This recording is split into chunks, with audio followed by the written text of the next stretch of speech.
Assalamu alaikum wa rahmatullah wa barakatuh. Paix sur ceux qui suivent la guidée. Paix et bénédiction sur le prophète sallallahu alayhi wa sallam, sur ses compagnons, ses amis, sa famille, ainsi que sur tous ceux qui le suivront de bonne foi jusqu'au jour du jugement. Je voudrais revenir aujourd'hui, approfondir, parce que c'est toujours nécessaire, un audio que j'ai publié il y a un an qui s'intitulait Les cœurs tendres au milieu d'un monde de pierre. Quelque chose comme ça. Publié il y a plus ou moins un an. Je voudrais un petit peu approfondir parce que voilà, en un an, on apprend des choses, on vit des choses, on entend des témoignages et donc on se perfectionne dans son analyse de ce genre de situation ou de sujet. Ce que je voudrais vous expliquer, surtout aux plus jeunes qui n'ont pas l'expérience, etc., qui peuvent ramasser certaines histoires en pleine figure et d'être absolument perdus face à elles. Comme on l'est déjà à 40 ans, j'imagine à 20. Donc je pense automatiquement aux plus jeunes, je me mets à leur place. Et je me dis, subhanallah, si un jeune homme ou une jeune fille doit être confronté à certaines situations que j'entends autour de moi, ou que je vis, ou qu'on me confie, comment est-ce qu'ils vont gérer ça? Si c'est déjà tellement difficile pour des gens fins, psychologues, expérimentés, etc. Alors, à quoi je fais référence, à quoi je pense? Je pense qu'il y a beaucoup de gens, et beaucoup d'entre vous, qui ont un père, une mère, une sœur, un frère, des enfants, un mari, une femme, etc., qui sont des gens, comment dirais-je, que monsieur et madame tout le monde qualifie de invivables, méchants, mauvais, sataniques, ou le mot à la mode, pervers narcissique, etc., etc. Personnellement, sans vouloir faire offense à personne, je ne suis pas trop d'accord avec tous ces mots. Vous connaissez ma doctrine par rapport à l'humain, j'en suis convaincu de plus en plus. Je pense qu'il n'y a pas d'être mauvais, il n'y a pas de gens pervers ou des cas très très isolés, je veux dire pas des masses critiques, mais je pense qu'il y a beaucoup de gens, et vous allez comprendre où je veux en venir, il y a beaucoup de gens qui sont en situation ou qui ont été en situation de souffrance. Alors bien sûr, je ne dis pas que comprendre veut dire excuser, mais il faut au moins comprendre, parce que si on ne comprend pas, on tombe des nues, on est complètement déboussolé, et on a l'impression que le ciel nous tombe sur la tête. Donc, je répète, il y a des êtres humains qui ont accumulé ou qui ont vécu des traumas, des souffrances, d'une façon qui n'est pas égale peut-être à comment vous l'auriez géré ou vécu vous-même. Est-ce que ça fait d'eux de mauvaises personnes? Non. C'est peut-être des personnes hypersensibles, ultra-sensibles, surémotionnelles, etc., etc.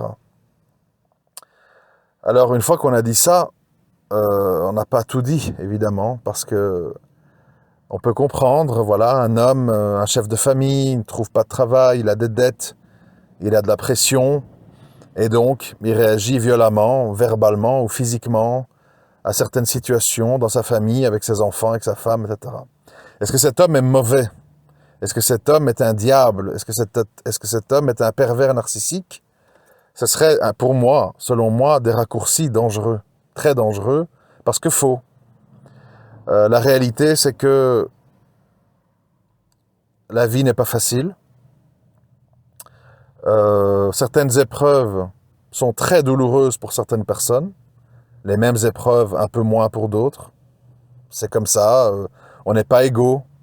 Qui encaisse mieux, qui relativise, qui voit la vie du bon côté, qui pense que demain il fera beau alors qu'aujourd'hui il pleut, et d'autres gens l'inverse. Malheureusement, je n'ai pas dit que c'est souhaitable, mais malheureusement. Alors, à un moment donné, quand vous êtes amené par la force des choses à partager la vie de quelqu'un comme ça, parce que c'est votre frère, parce que c'est votre mère, parce que c'est votre père, etc., il n'y a pas le choix. Il n'y a pas le choix, c'est-à-dire c'est pas comme si on croise quelqu'un dans une formation ou au travail, où on peut éviter, où on peut s'éloigner, etc. Quand c'est quelqu'un de proche, il n'y a pas le choix. Il faut affronter. Alors, soit on affronte dans le clash, c'est-à-dire en n'essayant pas de comprendre et en réagissant à vif sur la même fréquence émotionnelle que la personne en souffrance. Tu cries, je crie, tu m'insultes, je t'insulte, tu me rabaisse, je te rabaisse, tu me fais du mal, je te fais du mal. Et au final, c'est le plus fou, le plus jusqu'au boutiste, le plus dominé par ses émotions, qui va, entre guillemets, l'emporter. Puisque l'autre, à un moment donné, va dire « Bon, stop, on est en pleine folie, je ne vais pas continuer là-dedans. » Si vous voulez un exemple, vous savez que j'ai l'habitude de donner des exemples. Vous êtes au supermarché, vous voyez une place libre, vous vous y engagez, quelqu'un d'autre s'y engage en même temps. Tout le monde s'arrête, on sort de la voiture. Vous, excusez-moi, j'étais là avant, vous êtes rentré dans l'allée après moi, désolé, etc. Non, ça se passera pas comme ça, tu crois quoi? Bon, etc.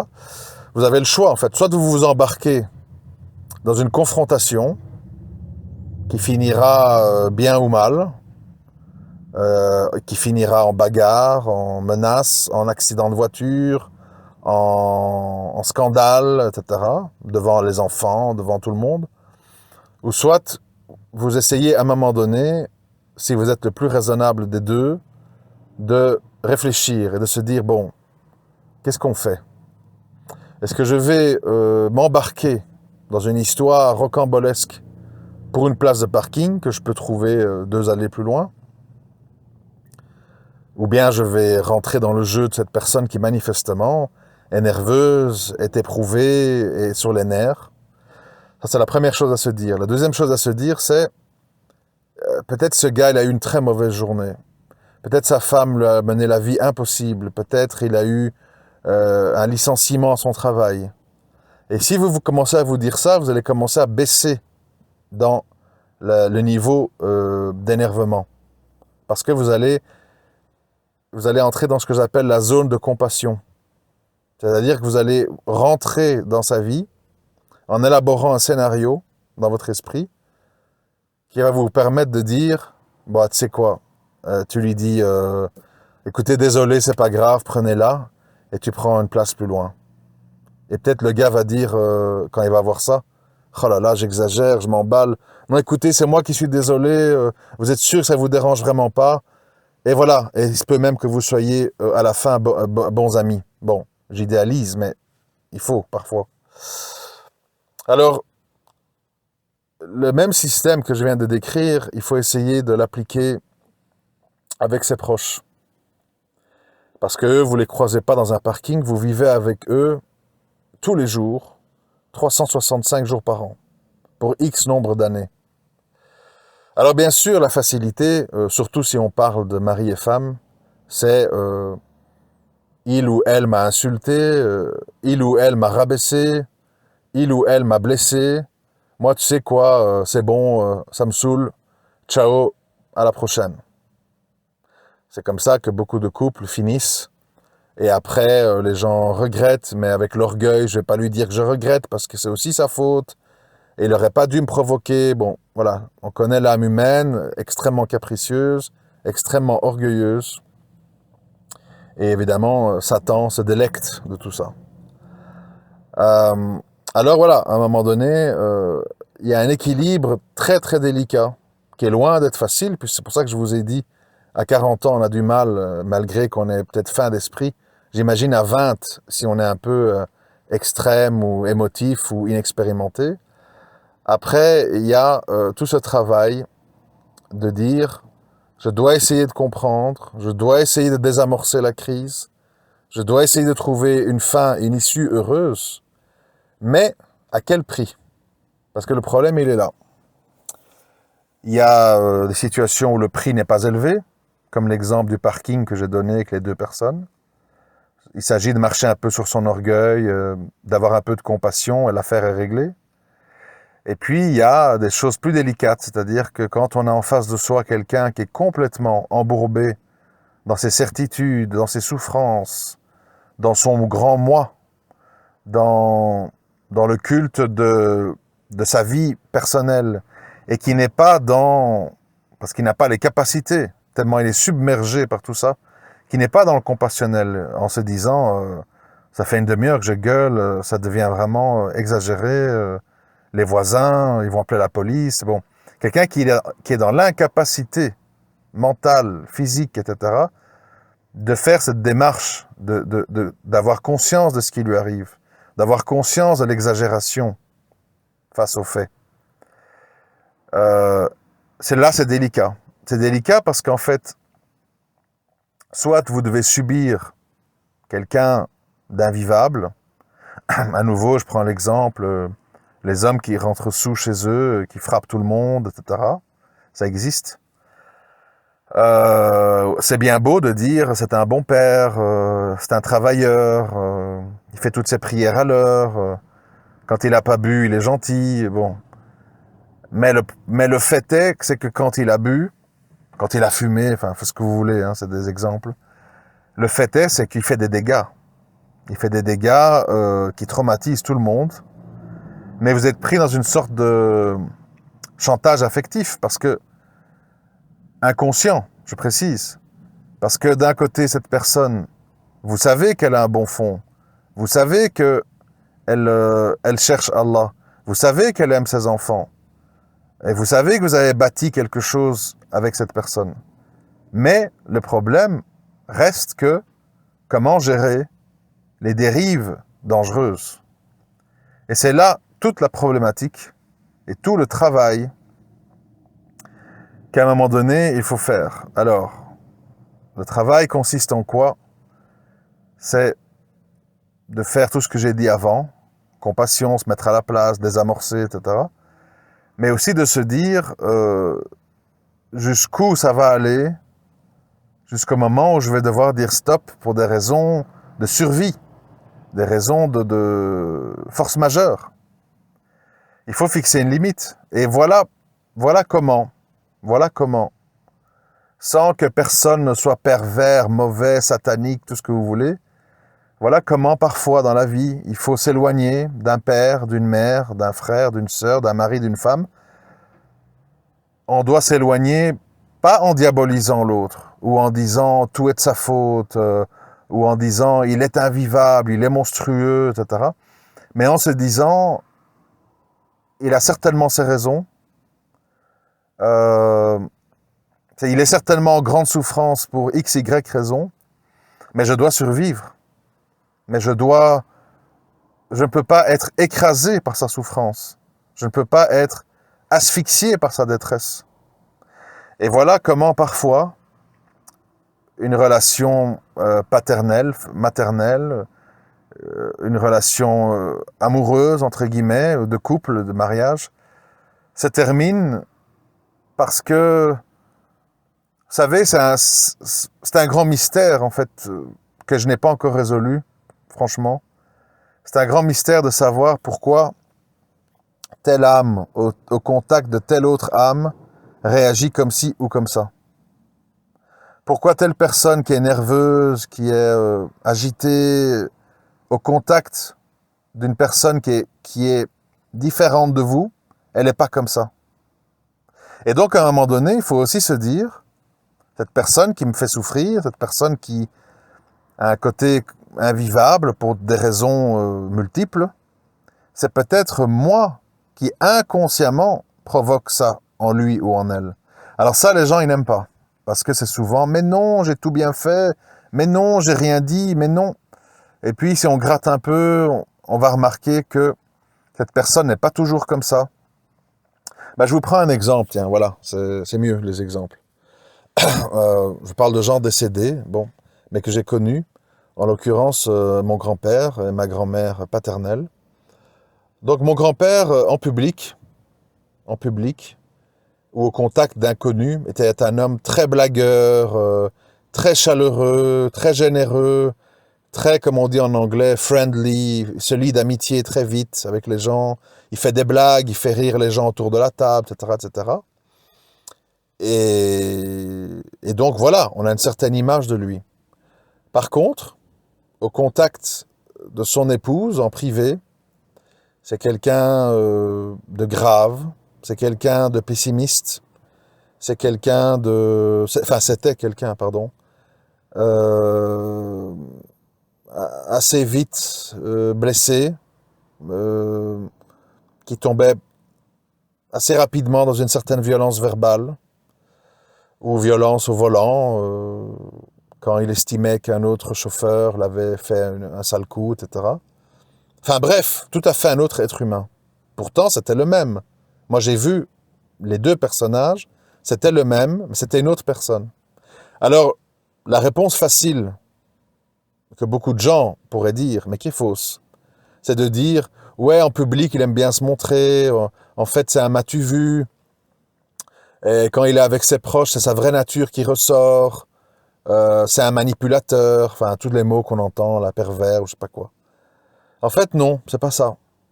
C'était pas ça, mais pour ça, il faut creuser. La raison, c'est quoi? C'est qu'après 30, 40 ans de mariage avec ma grand-mère, il y avait un vécu, il y avait des blessures, il y avait eu des soupçons de tromperie, fondés, pas fondés. Il y avait le caractère de ma grand-mère, une personne un peu plus calculatrice, froide, pas très chaleureuse, qui n'était pas très rieuse de ses blagues, etc., etc., qui fait que cette personne, ma grand-mère, qui paraissait être une victime, qui subissait un homme un peu nerveux, violent, égoïste, était, on l'a tous découvert très tard, était le détonateur de ça. Par son attitude, par ses réponses, par ses blessures, par... On parle souvent des violences, il y a la violence verbale et la violence non verbale, c'est-à-dire par les gestes et les regards, qui est très très très grave. Évidemment, quand on parle de violence, tout le monde pense à des coups. Tout le monde pense à des portes qu'on claque, à des assiettes qu'on jette sur les murs ou que sais-je. Mais il y a d'autres genres de violences, des violences beaucoup plus sournoises, sourdes, insidieuses, et qui peuvent transformer le caractère de quelqu'un. Et donc, dans ce cas-là, la question, c'est de dire, est-ce qu'à un moment donné, des gens qui ne sont pas mauvais, chacun de leur côté, parce que bon, j'ai oublié de le dire, mais il faut être juste, ma grand-mère, elle aussi, au contact d'autres personnes, elle était plus légère, elle laissait parler ses sentiments, elle s'exprimait, elle parlait de ses rêves, de ses besoins, chose qu'elle ne faisait pas avec mon grand-père parce qu'elle savait que ce serait incompris. Parce que mon grand-père était un scientifique, elle était plutôt une artiste, fille d'artiste, etc. Donc des natures très différentes. Et donc à un moment donné, ce que je veux et vous expliquer, je vais conclure là-dessus, c'est qu'il y a le problème des fréquences de fonctionnement. Personne n'est mauvais. Tout le monde peut être bon dans une même fréquence. Alors, dans les cas où ça va mal, le seul sauvetage possible, c'est si à un moment donné, les deux se disent, on va trouver un compromis pour se mettre sur la même fréquence. Et là, les gens, s'ils s'aiment, s'ils tiennent à leur relation, ils vont mettre ça en place et peut-être sauver leur relation de tous les jours. De nouveau, un exemple, parents et filles ou garçons qui à un moment donné ne s'entendent pas, mais mes parents sont bêtes, ne me comprennent pas, mes parents sont conventionnels, politiquement corrects, ils sont à fond dans le système, hein, et les autres, mon fils est un marginal, c'est un anarchiste, il est révolté contre tout, il est jamais content, bon, voilà. Donc chacun voit l'autre comme le responsable de la mauvaise relation. À un moment donné, si les gens veulent sauver cette relation, le fils doit se dire, mes parents sont des parents de leur époque. Ils ont certaines certitudes marquées par leur expérience de vie, ce qu'on leur a dit, ce qu'ils ont vécu, les médias, enfin plein de choses. Quant aux parents, c'est plus difficile, les âmes plus anciennes, mais bon, s'il y a moyen, les parents doivent se dire, ben mon fils, il en a marre de ce monde hypocrite dans lequel on vit. Il voit que c'est pas facile de faire sa vie, de se marier, de trouver un travail. Ça le dégoûte un peu, ça le révolte. C'est sans doute pour ça que des fois il est écorché vif. Voilà. Donc, bon, et ça continue, hein, mais c'est pour pas vous prendre trop de temps. Voilà comment des gens, à un moment donné, peuvent résoudre leur relation. Pas en disant, mon fils est un monstre, il est invivable, c'est un révolté, ou les autres, ils sont des ringards politiquement corrects. À un moment donné, il faut arrêter les invectives, qui ne mènent évidemment à rien. C'est sûr et certain que ça mène à rien. Pour devenir constructif. Et être constructif, ça veut dire à un moment donné, chercher un compromis dans la relation afin de la sauver. Évidemment, parfois c'est impossible parce que l'un des deux ne veut pas se mettre sur la même fréquence. Parce que trop d'orgueil, parce que plein de choses. Et à ce moment-là, c'est où le clash, la confrontation, les insultes, la violence, les dérapages, voire les crimes passionnels qu'on voit dans les faits divers, où c'est la séparation triste, malheureuse, mais qui préserve d'un grand mal. Donc vous voyez, c'est un petit peu comme en islam quand on dit est-ce que c'est bien ou pas la solitude? Est-ce que c'est bien ou pas d'être seul ou mal accompagné? C'est au cas par cas. Ça dépend des situations, ça dépend du milieu, ça dépend des avantages et des inconvénients à être seul ou accompagné ou mal accompagné. Et de nouveau, c'est des cas très personnels, très très personnels. Je viens avec un dernier exemple, je m'excuse, parce que je fonctionne beaucoup avec des exemples, parce que je me rends compte que sinon c'est abstrait. C'est un petit peu si vous prenez le cas d'un homme d'affaires. Il voyage beaucoup, il fait de l'argent, il est entre deux avions, il est chez lui 2 jours par semaine, etc. Peut-être qu'il y a une jeune fille qui rêve du grand amour, des âmes sœurs, je suis toi, tu es moi, on est tout le temps ensemble, ça va être très mal vécu. Il est jamais là, j'en peux plus, je sais pas ce qu'il fait quand je suis pas là. Il répond pas au téléphone, il est tout le temps en réunion, j'en ai marre, bon, voilà. Mais peut-être qu'une femme divorcée avec 3 enfants, qui a besoin d'un peu de stabilité économique, va se dire, bon, il n'est pas là souvent, il n'est pas tout comme je voudrais, mais au moins, j'ai un foyer, quand il vient, il ramène des cadeaux, il est gentil, les enfants sont contents, ils ont quand même un référent paternel qui est là. Et cette personne va mieux accepter la situation de cette personne. Donc voilà, il n'y a pas de situation, comment dirais-je, irrécupérable, il n'y a pas de gens irrécupérables, il n'y a pas de gens mauvais, pervers, il y a des gens avec des vécus et des souffrances. Et soit vous êtes suffisamment armé et motivé pour le gérer, le ou la gérer et trouver une issue heureuse ou à moitié heureuse, ou soit c'est pas possible et alors il faut faire attention. Comme je l'ai dit dans d'autres audios, il faut faire attention aux situations incontrôlables où malgré tous les efforts, vous êtes dans un impasse. Parce que là, ça peut très mal finir parce que l'âme humaine, quand elle bute sur trop de murs, elle se sent comme pris dans une cage. Et l'âme humaine, quand elle se sent en cage, elle est dangereuse. Parce elle vit une situation contraignante qui peut être acceptée quelques minutes, quelques heures, mais pas tous les jours, tous les mois, toutes les années. Voilà, je m'arrête ici pour pas être trop long. J'estimais que c'était un rappel nécessaire. C'est un rappel un peu sociologique, j'en suis bien d'accord, qui n'est peut-être pas vraiment religieux, mais vous savez que dans la religion, on essaye d'être dans le bien à tous les niveaux, et donc ça fait partie du bien d'essayer de comprendre la nature humaine, de la gérer dans la mesure de ses possibilités, ou de s'en éloigner si on va causer un plus grand mal en s'y attardant trop. Je vous remercie de m'avoir écouté. À très bientôt, Inch'Allah. Assalamu alaikum wa rahmatullahi wa barakatuh.